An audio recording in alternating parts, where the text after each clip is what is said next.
스토리텔링 성경 열왕기하 제14장 아마샤와 예로보암 2세 첫 번째 챕터입니다. 남왕국 유다의 제9대 왕 아마샤 14장 1절에서 22절까지입니다. 북왕국 이스라엘의 제12대 왕이었던 여호와스, 또 요아스라고 하기도 했다고 했죠. 그 2년차입니다. 2년차 때에 남왕국 유다에서는 요아스, 여호와스 이름이 북왕국 왕하고 이름이 똑같지 않습니까? 그래서 항상 이름이 같은 이름들이 반복해서 나오기 때문에 우리가 헷갈리지 말아야 되죠. 자, 이렇게 남왕국 유다에서는 요아스의 아들인 아마샤가 제9대 왕위에 오르게 되죠. 아마샤는 25세에 즉위하게 됩니다. 그래서 수도 예루살렘에서 29년 동안 나라를 다스리게 되죠. 그의 어머니는 예루살렘 출신으로 이름은 여호앗단이었습니다. 주께서 보시기에 아마샤는 대체적으로 올바른 일을 행했지만 그의 조상 다윗에게는 한참 미치지 못했죠. 아마샤는 통치 초반과 중반까지는 선정을 베풀었죠.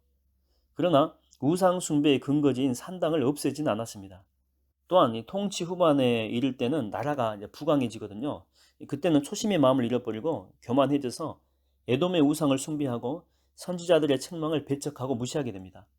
아마샤는 모든 면에서 아버지 요아스가 행한 대로 따라 행했죠. 그의 통치 시절에 유다 백성들은 여전히 산당에서 주님께 제사드리고 분향했습니다. 그렇게 시간이 흐를수록 산당은 우상 숭배의 처소로 변질되었죠. 그래서 그걸 없애야 마땅했지만은 제거하지 않았다라고 하는 것입니다. 백성들의 반발이 두려워서 그냥 두었던 것이죠. 아마샤는 자신의 왕권을 확고히 다진 뒤에 부왕을 암살했던 자들을 처형했지만 율법에 따라서 그들의 자식들은 죽이지 않았습니다. 율법은 다음과 같이 규정하고 있기 때문이죠. 자식의 죄로 인해 그의 부모를 죽여선 안 되고 또 부모의 죄로 인해서 그의 자식들을 죽여서도 안 된다. 사람은 누구든지 각자 자신의 죄에 대해서만 벌을 받아야 된다.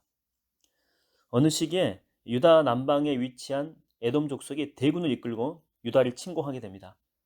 유다 왕 아마샤는 염곡, 소금 골짜기죠. 여기에서 에돔 군사들 1만 명을 쳐 죽이고 계속 진격해서 당시 에돔의 수도였던 셀라까지 정복하게 되죠. 그런 뒤에 그 성읍 이름을 욕두엘이라고 부르게 됩니다. 하나님에 의해서 정복되었다, 이런 뜻을 가지고 있죠. 이곳은 사람들의 거처라기보다는 새들의 둥지라고 불릴 정도로 아주 높고 험준한 난공불락의 요새였습니다. 하하하, 에돔 따위가 어딜 감히. 자, 이제는 북쪽 이스라엘 향해서 진격이다. 이렇게 에돔을 쳐가지고 크게 승리한 후에 의기양양해진 아마샤는 북왕국 이스라엘에 대해서도 선전포고를 하게 되죠. 그 전에 에돔하고 이 전쟁을 위해서 원래는 남왕국 유다가 북왕국 이스라엘의 용병을 고용을 했었죠. 근데 그냥 취소하고 보상 없이 돌려보낸 적이 있었습니다. 이에 격분한 이스라엘 용병들은 자기 나라로 돌아가던 중에 유다 성읍들을 노략했었죠. 아마샤는 그때 입은 손실에 대해서 보복하려고 했던 것입니다. 그래서 에돔과의 전쟁에서 크게 승리한 후에 그 기세를 몰아가지고 이참에 북왕국 이스라엘까지 굴복시키려고 했던 것이죠. 하하, 이 어리석은 아마샤, 에돔을 이긴 걸로 만족해야지. 어찌 우리까지 넘보느냐. 내 이번에 너의 교만을 확실하게 꺾어주마. 당시 북이스라엘의 왕이었던 여호와스는 아마샤가 건방지다고 이렇게 말한 것이죠.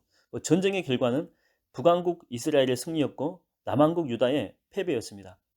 이때 이스라엘 왕 여호와스는 베세메스에서 유다 왕 아마사를 사로잡게 되죠. 이때 북왕국 이스라엘은 예루살렘까지 계속 진격하게 됩니다. 그래서 에브라임 문에서 모퉁이 문에 이르기까지 대략 한 180m 정도에 달하는데 그 예루살렘 성벽을 다 허물어 버리죠. 그리고 성전 곡간과 왕궁 창고에 있는 금은 폐물과 기물들을 모조리 취하고 많은 사람들을 포로로 잡아가서 사마리아로 끌고 가게 됩니다. 북왕국 이스라엘의 제12대 왕 여호와스, 그가 죽어 자기 조상들에게로 돌아가니 이스라엘 백성들은 왕을 사마리아 도성에 있는 이스라엘 왕들의 묘실에 장사 지내게 됩니다. 그의 나머지 생애와 업적에 대한 기록들은 이스라엘 왕들의 연대기에 자세히 기록되어 있습니다. 여호와스가 죽자 그의 아들 여로보암 2세가 부왕의 뒤를 이어서 북왕국 이스라엘의 제13대 왕으로 오르게 됩니다. 한편 남왕국 유다의 왕 아마샤는 북왕국 이스라엘 왕 여호와스가 죽은 뒤에도 15년을 더 살게 되죠. 그의 말년에 예루살렘에서 반역이 일어나게 됩니다. 아마샤 왕이 주님 앞에서 공의롭지 못하게 통치했기 때문이죠. 이때 아마샤는 급히 라기스로 도피하게 되죠. 이곳은 예루살렘 남서쪽 한 48km 가량 지점에 위치한 요새화된 성읍이죠. 남왕국 유다에서 예루살렘 다음으로 큰 성읍이었습니다. 반역을 일으킨 자들은 그곳까지 사람들을 보내가지고 결국 아마샤 왕을 살해하게 됩니다. 추격자들은 왕을 살해한 후에 그 시신을 말에 싣고 예루살렘으로 돌아와서 다윗성에 있는 유다 왕들의 묘실에 안장하게 되죠. 이렇게 유다 왕 아마샤가 죽자 그의 아들 아샤랴가 남왕국 유다의 제10대 왕위에 오르게 됩니다. 16세에 즉위했던 아샤랴, 일명 또 우시야라고 합니다. 우시야, 또 아사랴, 우시야. 엘랏 성읍을 재건해서 유다에 귀속시키죠. 엘랏은 오늘날 아카바만에 위치한 성읍이죠. 옛적에 솔로몬 왕이 이용했던 에시온 게벨 항구 근처에 있는 이 성읍은 아카바만에 있는 가장 오래되고 중요한 항구들 중에 하나였습니다. 두 번째 챕터입니다. 북왕국 이스라엘의 제13대 왕 여로보암 2세 14장 23절에서 29절까지입니다. 남왕국의 유다 왕 아마샤가 유다를 다스린 지 15년째 되는 해입니다. 이때 북왕국 이스라엘에서는 여호아스의 아들 여로보암 2세가 제13대 왕위에 오르게 되죠.